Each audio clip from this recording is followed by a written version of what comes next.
اعوذ باللہ من الشیطان الرجیم بسم اللہ الرحمن الرحیم اذا جاءك المنافقون قالوا نشهد انك لرسول الله والله يعلم انك لرسوله والله يشهد ان المنافقين لكاذبون اتخذوا ايمانهم جنة فصدوا عن سبيل الله انهم ساء ما كانوا يعملون ذلك بأنهم آمنوا ثم كفروا فطبع على قلوبهم فهم لا يفقهون صدق الله العظيم رب اشرح لي صدري ويسر لي أمري واحلل عقدة من لساني يفقهوا قولي۔ قرآن مجید میں جو مدنی صورتوں کا یہ سب سے بڑا گلدستہ ہے، اس کے ہم 4 جوڑے پڑھ چکے ہیں، 3 جوڑے، سورہ حدید اور سورہ مجادلہ، پھر سورہ حشر اور سورہ ممتحنہ، پھر مرکزی جوڑا سورہ صف اور سورہ جمعہ۔ سورہ صف میں نے ایک بات کہی تھی کہ بعد میں جائزہ لے لیں گے، اگر تو ایمان حقیقی اور جہاد فی سبیل اللہ کا راستہ انسان اختیار کرے، وہ تجارت جو اللہ نے بتائی ہے، هل ادلکم علی تجارت تنجیکم من عذاب علیم، اس کا کیا حل ہے، کیا تجارت ہے؟ تؤمنون باللہ ورسولہ وتجاہدون فی سبیل اللہ باموالکم وانفسکم، یہ اگر کرتے ہو تو عذاب علیم سے بھی چھٹکارا ہے، تمہارے گناہ بھی معاف کر دیے جائیں گے، جنتوں میں داخل کیے جاؤ گے، مساکن طیبۃ فی جنات عدن دیے جاؤ گے۔ ایک خاص حد تک تمہارے ایمان اور عمل صالح کی جب ہم جانچ پرکھ کر لیں گے اور ثابت ہو گئے کہ تم نے حق ادا کر دیا تو دنیا میں نصرت بھی آئے گی، فتح بھی ملے گی، سب سے بڑی بات یہ کہ تم اللہ کے مددگار قرار پاؤ۔ نہیں کرتے ہو اور ایمان کے دعوے ہیں اور اللہ سے محبت کے اور رسول سے عشق کے، تو کبر مقتا عند اللہ ان تقولوا ما لا تفعلون، اللہ تعالیٰ کی بیزاری شدید ہوتی چلی جا رہی ہے تمہارے اس طرز عمل پر، اور آگ سے چھٹکارا پانے کا خیال تمہارا خود ساختہ خیال ہے، امید موہوم ہے، اس لیے کہ کلام جو ہے یہ محمل کلام نہیں ہے۔ هل ادلکم علی تجارت تنجیکم من عذاب علیم، وہ تجارت تمہیں بتائی جائے جو عذاب علیم سے چھٹکارا دلا دے، وہ نہیں کرتے ہو اور چھٹکارا ہو گیا تو پھر یہ کلام غلط ثابت ہو گیا، پھر یہ کلام محمل ہے، بے معنی ہے۔ کرتے ہو تو سب کچھ ہے، اس کو کہتے ہیں ہماری فزیولوجی میں آل اور نن لا، وہ چیز ہوگی تو پوری ہوگی، نہیں ہوگی تو زیرو ہو جائے گی، پرسنٹیج نہیں ہے بیچ میں۔ مسل کے بارے میں یہ والنٹری مسل جو ہوتے ہیں، ان کی کنٹریکشن جو ہوتی ہے آل اور نن، اگر تو سٹیمولس پورا مل جائے گا تو پوری کنٹریکشن ہوگی، اور اگر وہ سٹیمولس جو ہے کم ہے تو بالکل نہیں ہلے گا وہ، یہ نہیں کہ وہ درمیان میں آل اور نن لا۔ اچھا، اس کے لیے جو آدمی چاہیں گے کیسے ٹرین کرنا ہے، کیسے تیار کرنا ہے، وہ سورہ جمعہ۔ اب یہ جو دوسرا، بلکہ کہنا چاہیے کہ جو چوتھا جوڑا آ رہا ہے، اس میں ایک تو ترتیب آپ الٹی دیکھ رہے ہیں، پہلے آ رہی ہے وہ سورت جس میں کہ تسبیح کا ذکر نہیں ہے، بعد میں آئے گی سورہ تغابن جس میں تسبیح کا ذکر ہے۔ دوسری بات یہ کہ یہاں نفاق کا تذکرہ ہے اور سورہ تغابن میں ایمان حقیقی پر جامع ترین سورت ہے۔ میں نے آپ کو پہلے ہی بتایا تھا کہ وہ مباحث، اب نفاق کی جو بحثیں آئی ہیں سورہ نساء اور سورہ توبہ کا تو اکثر حصہ اس پر مشتمل ہے، اور بھی تقریباً تمام مدنی صورتوں کے اندر وہ ذکر موجود ہے، کہیں ذرا ڈھکا چھپا ہے جیسے سورہ بقرہ میں، کہیں کھلم کھلا ہے، اعلانیہ ہے۔ اسی طریقے سے ایمان کی بحثیں تو پوری مکی قرآن میں پھیلی ہوئی ہیں، اور اس کے بلکہ اور خلاصے نکال کر بہترین جو ہے مدنی قرآن میں بھی لکھ دیے گئے ہیں، آیات الآیات ہے، آیت الکرسی ہے۔ لیکن ایک خلاصہ 11 آیتوں پر مشتمل نفاق کی حقیقت پر یہ سورہ منافقون، یہ منفی ہے، مثبت شے کیا ہے ایمان، 18 آیتوں پر مشتمل جامع ترین سورت قرآن حکیم کی ایمان کے موضوع پر سورہ تغابن۔ نفاق کے بارے میں چند باتیں سمجھ لیجئے جو اگرچہ پہلی بحث میں بہت آ چکی ہیں، لیکن آج پھر میں بتا دینا چاہتا ہوں۔ نفاق کی 2 قسمیں، ایک وہ شخص جو شعوری طور پر دھوکہ دینے کے لیے ایمان لایا، وہ شروع ہی سے منافق ہے، ایک دن بھی اسے ایمان کی لذت نصیب ہوئی نہیں۔ سورہ آل عمران میں اس کی مثال موجود ہے، سازش کی، صبح کو ایمان لاؤ شام کو مرتد ہو جانا، تاکہ یہ اسلام کی جو ساکھ بن گئی ہے گڈ ول بن گئی ہے، یہ ختم ہو جائے۔ تو ظاہر بات ہے جیسے کہ فرمایا گیا سورہ مائدہ میں وقد دخلوا بالکفر وهم قد خرجوا به، وہ کفر کے ساتھ ہی داخل ہوئے تھے اور کفر کے ساتھ ہی نکل گئے، ان پہ ایک لمحہ بھی ایمان حقیقی کا آیا ہی نہیں۔ یہ بہت کم لوگ تھے اس قسم کے منافق۔ اصل منافق جو وہ کون تھا؟ دعوت آئی، دعوت نے قبول، دل نے قبول کیا، بات ٹھیک ہے، صحیح بات ہے، چلو پیش قدمی کرو، لیکن تھے کم ہمتیں، بزدل، تھڑ دلے۔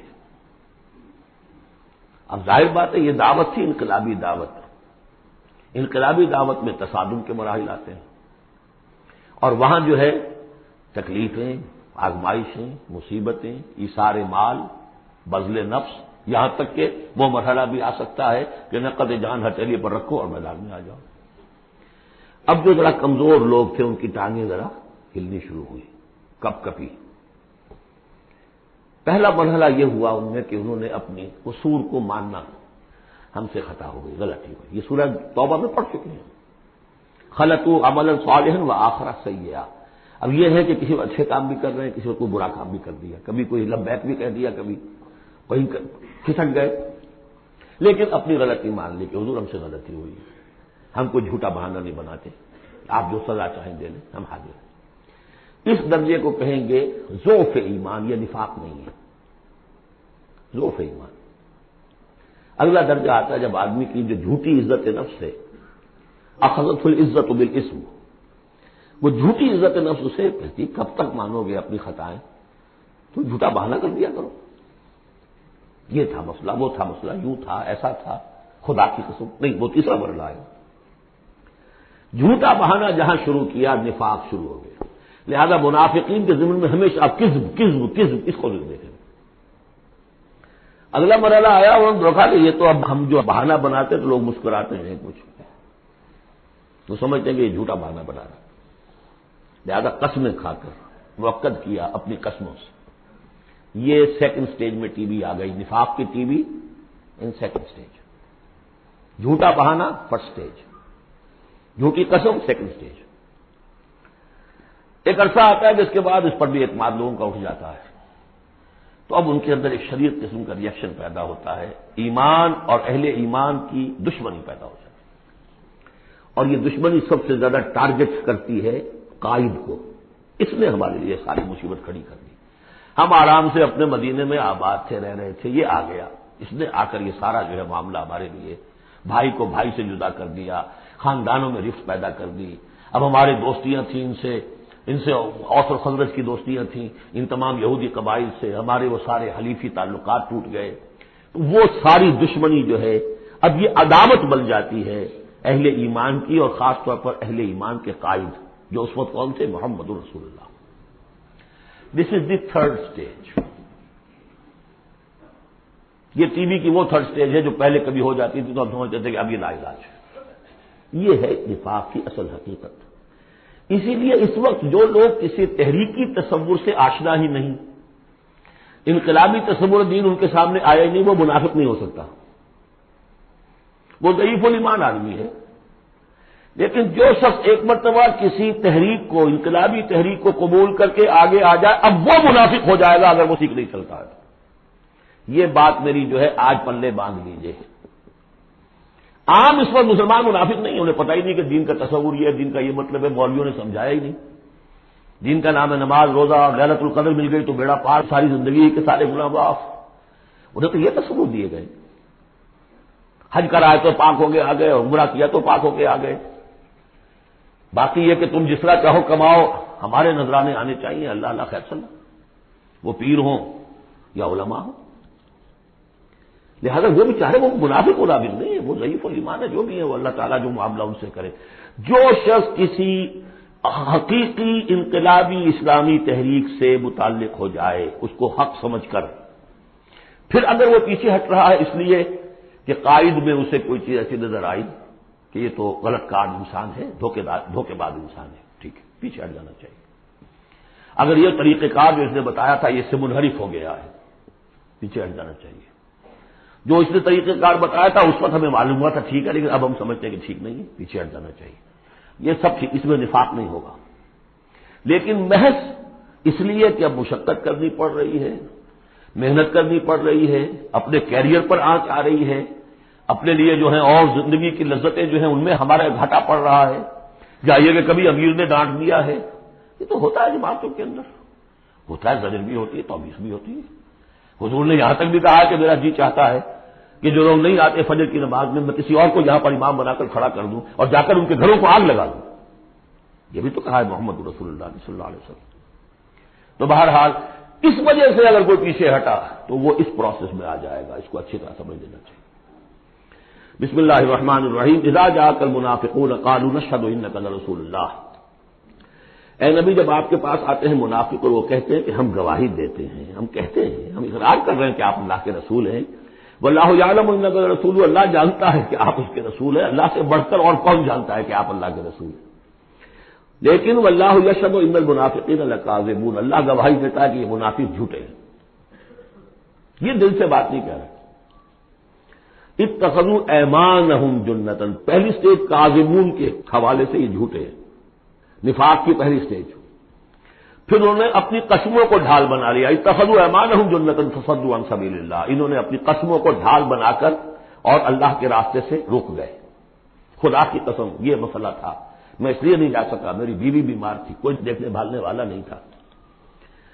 انہم ساء ما کانوا یعملون، یہ بہت ہی برا کام ہے جو کر رہے ہیں۔ ذالک بانہم آمنوا ثم کفروا، یہ وہ لوگ ہیں جو ایمان لا کر کافر ہوئے ہیں، یہ وہ لوگ نہیں ہیں جو دھوکے ہی سے ایمان میں داخل ہوئے تھے۔ تھوڑی سی پونجی انہیں ملی تھی ایمان کی، آئے تھے، اس پر بدنیت نہیں تھے، ان کی فطرت نے اپیل کیا تھا اس دعوت نے، لیکن اب جو پاؤں ان کے ہلے ہیں وہ انہیں کیا پتا تھا کہ یہ شہادت گاہ الفت میں قدم رکھنا ہے، لوگ آسان سمجھتے ہیں مسلمان ہونا، یہ تو انہیں معلوم نہیں تھا، یہ تو معلوم نہیں تھا۔ وَلَنَبْلُوَنَّكُمْ بِشَيْءٍ مِّنَ الْخَوْفِ وَالْجُوعِ وَنَقْصٍ مِّنَ الْأَمْوَالِ وَالْأَنفُسِ وَالثَّمَرَاتِ وَبَشِّرِ الصَّابِرِينَ، وہ تو بن گئے تھے مسلمان، جیسے آئے حضور پورے اوس و خزرج کے قائدین ایمان لا چکے تھے، سارا قبیلہ لے آیا، ٹھیک ہو گیا، انہیں کیا پتا تھا کیا کچھ آ رہا ہے اس کے پیچھے۔ یہ ایمان جو ہے یہ تو یوں سمجھیے کہ پھر پہنچی آئس برگ ہے، اس کے نیچے جو اصل آیا ہے برف تک ہوتا تو وہ پھر ان کے پاؤں ہے، اس میں بھی جب تک اقرار ہو اپنے تقصیر کا تو وہ ذوف ایمان کہلائے گا، نفاق نہیں۔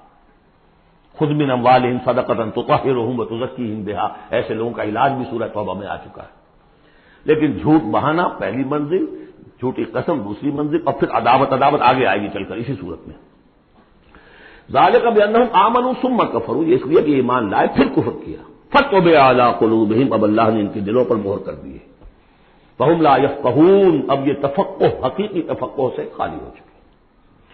وَإِذَا رَأَيْتَهُمْ تُعْجِبُكَ أَجْسَامُهُمْ، جب اے نبی آپ انہیں دیکھتے ہو کہ جسم آپ کو بڑے اچھے لگتے ہیں، بڑے تن و توش والے، وہی یقولوا تسمع لقولہم، جب وہ آپ سے بات کرتے ہیں تو آپ بڑے غور سے سنتے ہیں۔ چودھری لوگ جو ہوئے، سرمایہ دار بھی ہوئے، چودھری بھی ہوئے، تو ان کی حیثیت ہے تو آپ توجہ سے سنتے ہیں ان کی بات۔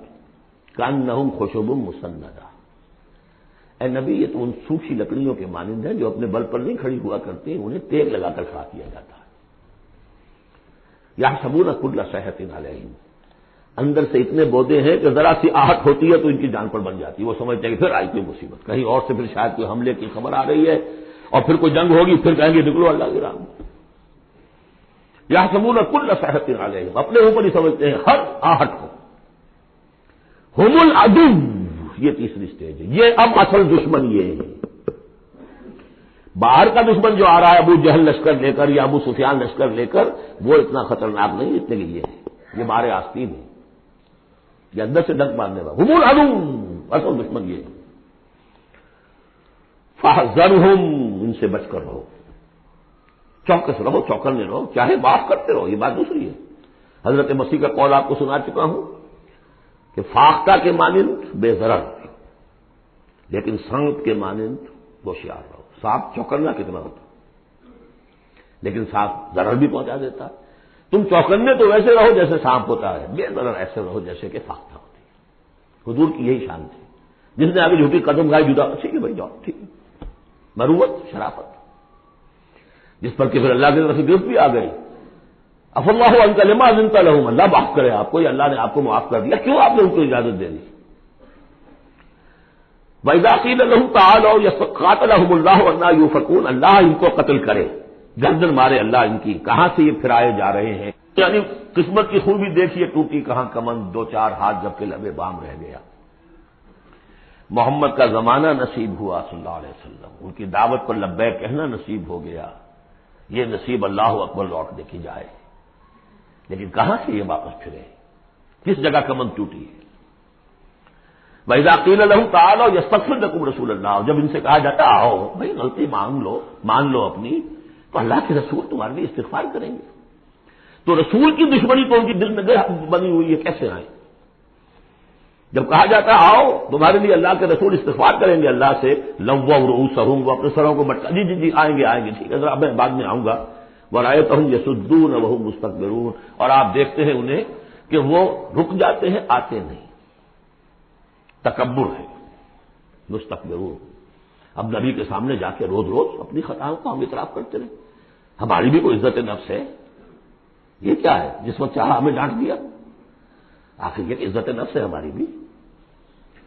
سواء علیہم استغفرت لہم ام لم تستغفر لہم، برابر ہے ان کے لیے نبی، چاہے آپ ان کو معاف فرمائیں، آپ استغفار کریں چاہے نہ کریں، لن یغفر اللہ لہم، اللہ ان کو ہرگز معاف نہیں کرے گا۔ اس سے اگلی سٹیج میں یہ آیت آ چکی ہے سورہ توبہ میں، استغفر لہم او لا تستغفر لہم ان تستغفر لہم 70 مرۃ فلن یغفر اللہ لہم۔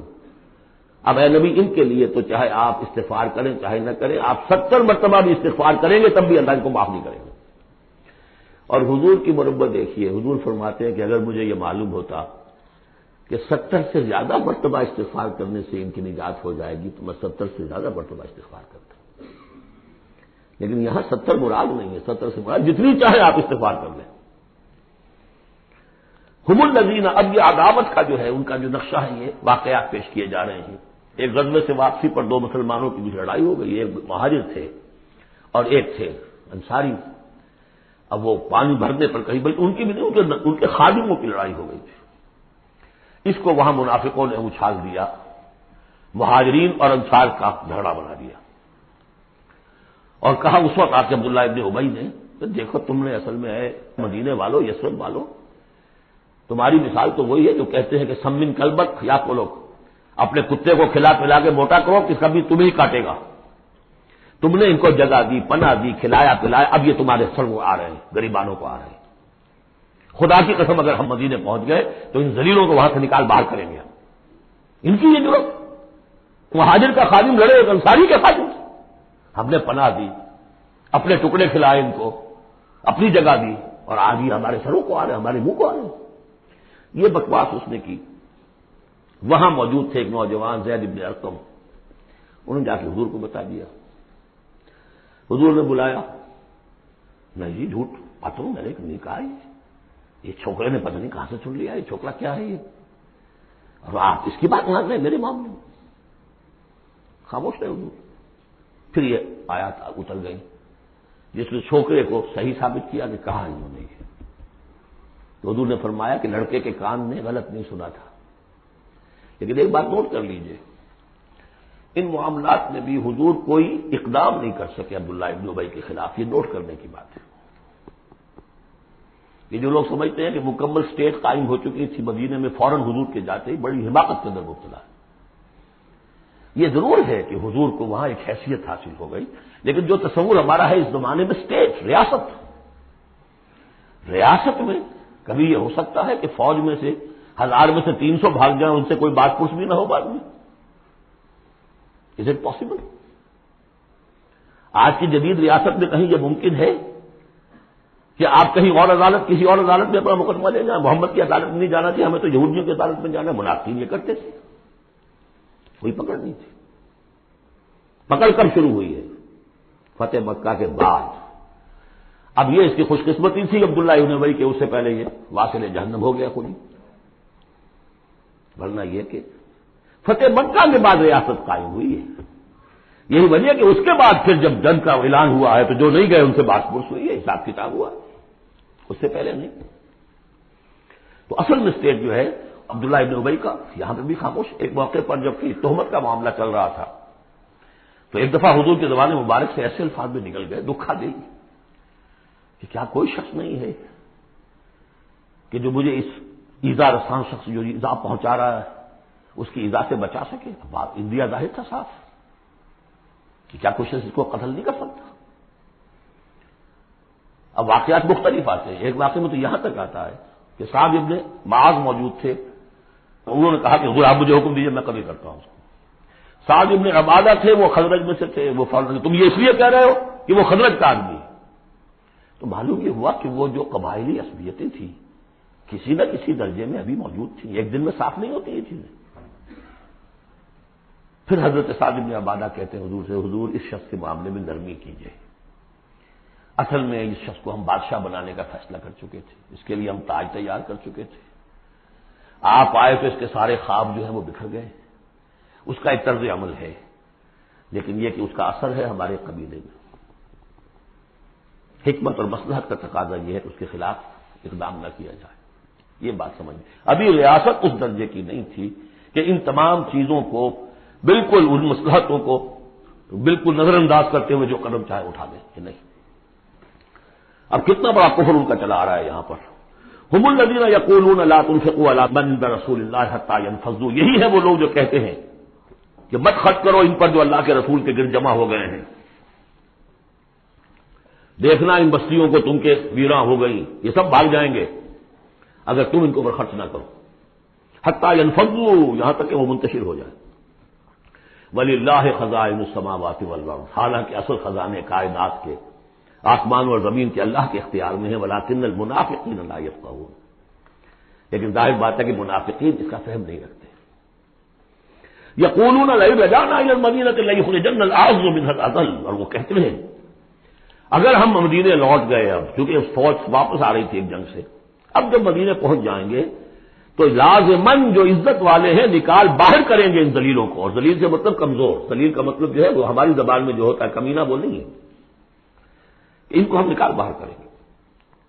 وَلِلَّهِ الْعِزَّةُ وَلِرَسُولِهِ وَلِلْمُؤْمِنِينَ، حالانکہ عزت تو اللہ کی ہے اور اہل ایمان کی ہے، اللہ کے رسول کی ہے اور اہل ایمان کی ہے. وَلَكِنَّ الْمُنَافِقِينَ لَا يَعْلَمُونَ، لیکن یہ منافق جانتے نہیں. لیکن ہوا یہ کہ جب یہ قول پہنچا ہے، عبداللہ ابن ابی کے بیٹے کا نام بھی عبداللہ ہے، وہ بڑے مخلص نوجوان، خالص، صادق القول، صادق الایمان.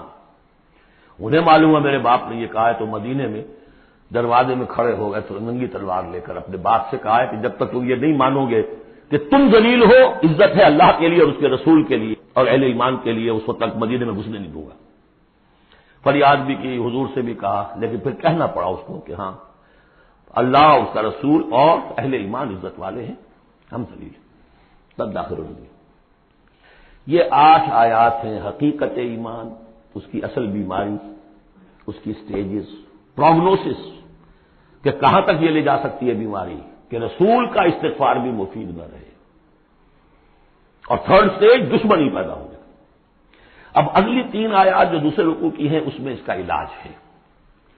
علاج جو ہے پریونٹیو ہوتا ہے، کیوریٹو. پریونٹیو یہ ہے کہ اس مرض کی چھوت نہ لگے، ٹیکہ لگاؤ، اسمال پاکس کا ٹیکہ لگا دو، چھوت نہیں لگے گی. ایک یہ کہ اگر ہو ہی جائے تو پھر یہ ہے کہ اس کا علاج ہے. پریونٹیو کیا ہے؟ یا ایھا الذین آمنوا لا تلھکم اموالکم ولا اولادکم عن ذکر اللہ. اہل ایمان تمہیں غافل نہ کرنے پائے تمہارے اموال اور تمہاری اولاد اللہ کی یاد سے. ومن یفعل ذلک فاولئک هم الخاسرون، اور جو کچھ یہ کریں گے تو وہی خسارے میں رہیں گے. اب ذکر سے مراد صرف وہ ذکر نہ سمجھیے تصویر، اللہ یاد رہے، اپنا فرض یاد رہے، آدمی چاق و چوبند رہے، اپنے فرض کی ادائیگی کے لیے کمر بستہ رہے، سب ذکر دے. جہاد سے غافل نہ کر دے تمہارے مال اور اولاد. ان میں اتنا انہماک ہو جائے کہ وقت ہی نہیں، میں کیا کروں جی، وقت ہی نہیں. وقت کہاں سے آئے گا؟ آپ نے معبود بنا رکھا ہے اپنے اسٹینڈرڈ آف لیونگ کو، اسٹیٹس کو. اسٹیٹس سمبل معبود ہے، اب اسی کو پوج رہے ہیں آپ. صبح سے شام اور رات کے اوقات میں بھی سوچ بچار اسی کی ہے، تب کہیں جا کر وہ سمبل جو ہے قائم رہتا ہے. تو کیسے ہوگا؟ اس کا کیوریٹو ٹریٹمنٹ وہ کیا ہے؟ دیکھیے، نفاق الف اس میں ڈال دیجئے، انفاق یہ اس کا علاج ہے. انفاق، خرچ کرو، خرچ کرو. نفاق کا اصل سبب کیا ہے؟ دنیا کی محبت. دنیا کا محبت کا سب سے بڑا مظہر کیا ہے؟ مال کی محبت. اور علاج بالمثل یہ ہوگا، مال نکالو. یہ ہے اس کی اصل علاج. جیسے سورہ حدید میں ہم نے پڑھا تھا کہ زمین کے اندر حل چلانا پڑے گا. حل کیا ہے؟ ان المصدقین والمصدقات واقرضوا اللہ قرضا حسنا یضاعف لهم ولهم اجر کریم والذین آمنوا باللہ ورسلہ اولئک هم الصادقون. یہ گند نکال تو دل سے، پھر ایمان کا بیج پڑے گا تو لہلائے گی کھیتی. پھر صدیقیت کی طرف جاؤ چاہے شہادت کی طرف. یہ تمہاری استاد تباہ ہے. وانفقوا مما رزقناکم من قبل ان یاتی احدکم الموت، اور خرچ کر دو اس میں سے جو کچھ ہم نے تمہیں دیا اس سے پہلے کہ تم میں سے کسی کی موت کا وقت آئے. فیقول، پھر وہ اس وقت کہے رب لولا اخرتنی الی اجل قریب، پروردگار اسے ذرا اس دیر کے لیے مؤخر کر دے. فاصدق واکن من الصالحین، تو میں بڑی تصدیق کروں گا اور خیرات و صدقات سارا کچھ دے دوں گا اور میں بالکل صالحین میں سے ہو جاؤں گا. وَلَن يُؤَخِّرَ اللَّهُ نَفْسًا إِذَا جَاءَ أَجَلُهَا، جب کسی جان کا وقت آ جائے گا، وقت معین، پھر اللہ اسے کسی صورت مؤخر نہیں کرے گا. قوموں کی اجل تو پھر بھی مؤخر ہوئی ہے، قوم یونس کی ہو گئی ہے، لیکن یہ کہ انفرادی اجل کبھی مؤخر نہیں ہوتی. واللہ خبیر بما تعملون، اور جو کچھ تم کر رہے ہو اللہ اس سے باخبر ہے. اب یہ تو تھا منفی نفاق. مثبت ہے ایمان. ایمان کے سلسلے میں جو باتیں سورہ حدید میں آئی تھیں، اب یہ پوری صورت، وہاں جو آیا تھا قتال اور جہاد اور حدید، یہ ساری چیزیں آئی تھیں نا، انزلنا الحدید، اور انبیاء کی بعثت کا مقصد، وہ سارا مضمون سورہ صف میں آ چکا ہے. اس کے لیے کیسے انسان آئیں گے وہ سورہ جمعہ میں آ چکا ہے. سورہ حدید میں بھی آیا تھا هو الذی ينزل علی عبدہ آیات بینات لیخرجکم من الظلمات الی النور. وہی ہے اللہ جو نازل کر رہا ہے اپنے بندے پر آیات بینات تاکہ وہ نکالے تمہیں اندھیروں سے روشنی کی طرف. لیکن سورہ تغابن میں ایمانی مباحث ہوئی، جامع ترین صورت ہے. میں حیران ہوں، میں چاہتا تھا کہ ایک گھنٹے میں 3 صورتیں ہوں، 2 بھی نہیں ہو پا رہی ہیں. لیکن ایک بات یہ ہے کہ سورہ حدید کے بعد نمبر 2 میں سمجھتا ہوں کہ یہ سورہ مبارکہ بھی اللہ نے مجھے عطا کی. اس کے اسرار و رموز، اس کا نظم اس قدر واضح اللہ کے فضل و کرم سے ہے. آپ بھی نوٹ کر لیجیے، اس میں صرف اشارات ہو سکتے ہیں. 2 رکوع ہیں، 10 آیتیں اور 8 آیتیں. پہلے رکوع کی 10 آیتوں میں 7 آیتوں میں نریشن ہے ایمان کی، ایمان یہ ہے یہ ہے یہ ہے یہ ہے، اور 3 آیتوں میں بڑی زوردار دعوت ہے، پس لاؤ ایمان، مانو ان باتوں. دوسرے رکوع کی 8 آیتوں میں سے پہلے 3 میں ایمان کے ثمرات بیان ہوئے، پہلے 5 میں ایمان حقیقی اگر ہے تو اس کا یہ ثمرہ ہے، یہ ثمرہ ہے، یہ ثمرہ ہے. اس درخت میں اگر آم کا درخت صحت مند ہے تو آم لگتے ہیں کہ نہیں؟ تو ایمان کا درخت صحت مند ہے اگر تو اس میں کوئی ثمرات لگیں گے، کوئی پھل لگیں گے کہ نہیں؟ یا ٹھنڈی ہے؟ تو وہ درخت، وہ پھل کون سے ہیں؟ کچھ داخلی پھل ہیں جو انسان کے اندر کھلتے ہیں پھول، کچھ باہر ہیں جو ظاہر ہوتے ہیں. اور پھر آخر میں 3 آیتوں میں زوردار دعوت ہے کہ ان تقاضوں کو پورا کرو. بارک اللہ لی ولکم فی القرآن العظیم ونفعنی وإیاکم بالآیات والذکر الحکیم.